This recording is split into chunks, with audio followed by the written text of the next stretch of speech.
Today is going to be a much gentler episode. Um, Today I want to talk about the reasonable groups of religious people, and then generally the followers, not so much the leaders. Um, when the Constitution of the United States was written, there was a lot of religious opposition, and generally from church leaders, and the church patrons didn't want anything to do with what the pastors and, like I said, church leaders were, harping against. They said, well, I have a right to do this, and you don't have a right to tell me what I should be able to do with my life. But religious leaders for years have been dipping into human rights, saying, well, that's not your right because God said so. Well, that's not conducive to a working society. Like I always say, it's not helping anybody but yourself. Well, you know, uh,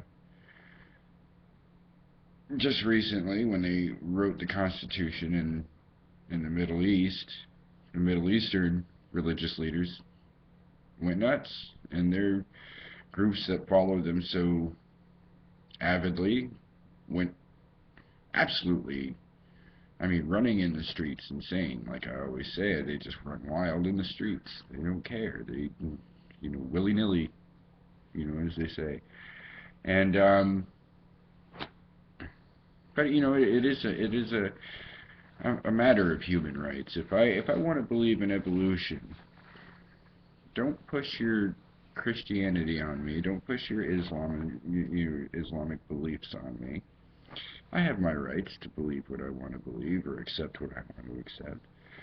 And I'm not hurting anybody in doing so.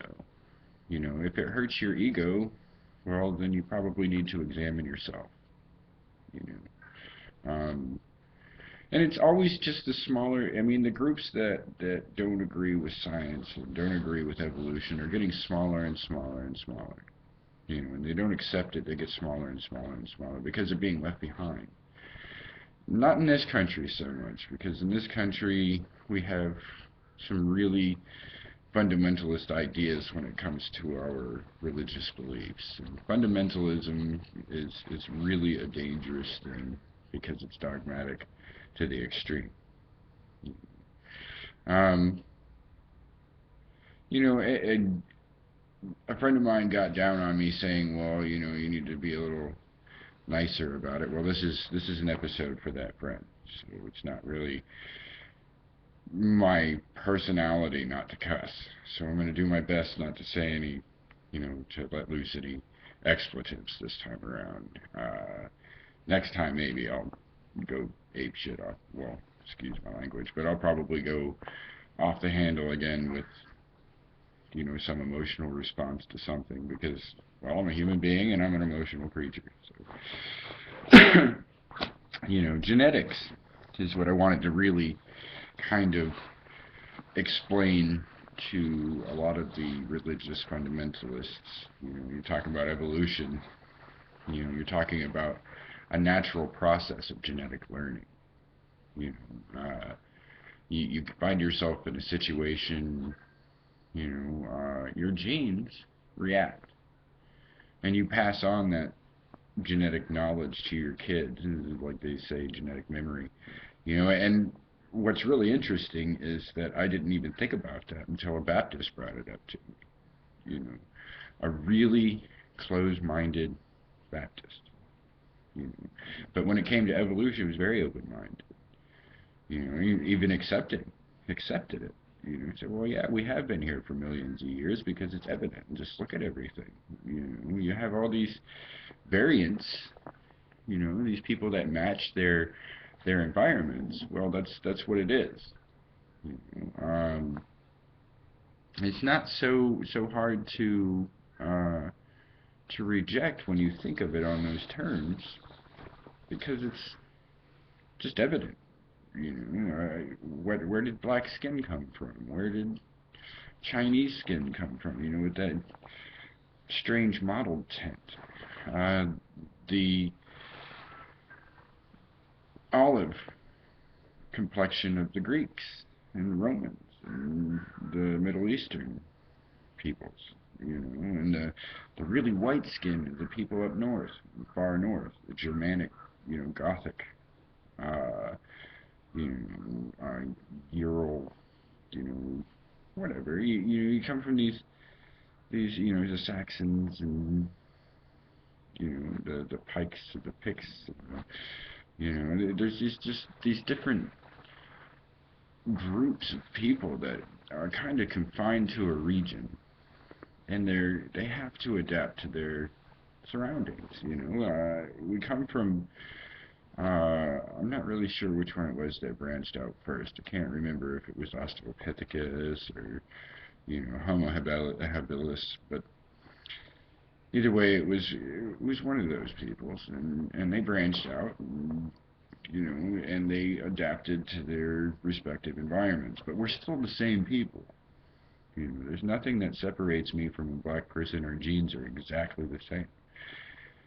But when you're talking about genes, you're talking about like aggressive people having sexual relations with aggressive people and having aggressive children, and then the milder groups of people staying within their more agrarian societies without you know, the disadvantage of having dominance, dominant peoples in their societies. Well, I think America was going along that line for the longest time, and then you get World War II, and the wars that we get into, and it creates a whole new problem, because you have people that experience real aggression, and that embeds into their genes, and they pass that trait on.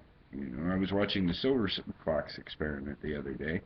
A really interesting video. I learned about it from the atheist experience. And I said, "Well, I'm really, like I'm going to say, like I always do, I'm not really an atheist. Just that's the group of people that I agree with most. Because I don't think dogma should be injected into society or forced upon society. And one of the biggest proponents against the Constitution would be that mayor not too long ago that protested that big rock being removed from the front of that government building. I don't remember where. I think it was in the deep south somewhere, Alabama or New Orleans or something. He got this huge group of people behind him, but he was really aggressive about it. Well, that's my 10 Commandments. No, it's not your 10 Commandments. Those 10 Commandments belong in your Bible and within your group of people. And you're going to try to use it to control the minds and actions of other people when you're an aggressive person. A non-aggressive person will say, well, this is just a guideline. This is where I get my morals from. Well, that's fine too. I'd say that if you didn't have morals, you probably have horrible parents. Does that make sense? Go with it. So, this dog is begging me here. It's fine. She's a good girl.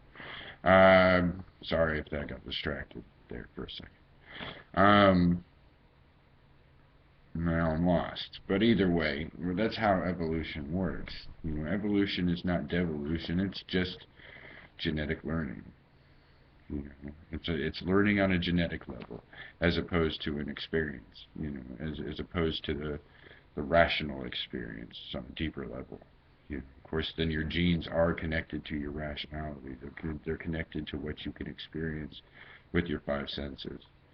If I feel any kind of aggression towards anyone else, I'm going to pass on that trait. It might be inerrant. I might not even notice that when I'm being aggressive, I'm changing my own DNA, my own, cognitive patterns, and that's going to have an effect on my kids and my grandkids and my great-grandkids, so on down the line. But if I try to, or attempt to keep a very passive attitude, that's going to also be passed on from child to grandchild to great-grandchild, and so on and so forth, down the generations. Millions of years from now, there's going to be another agrarian society that's not so bad. You know, just based on my genes alone. Maybe. You know, I'm not saying that I'm special or anything. It could come from any human being or any walk of life. It could just completely change the species. You know? But that's how it works, and I didn't want to be, you know, all, you know, really, you know, full of expletives today, because it just didn't seem to fit what I'm trying to accomplish with this particular video. So thank you very much for watching if you have, and have a beautiful day. Comments, questions, you know, likes and dislikes, whatever. Have a nice day.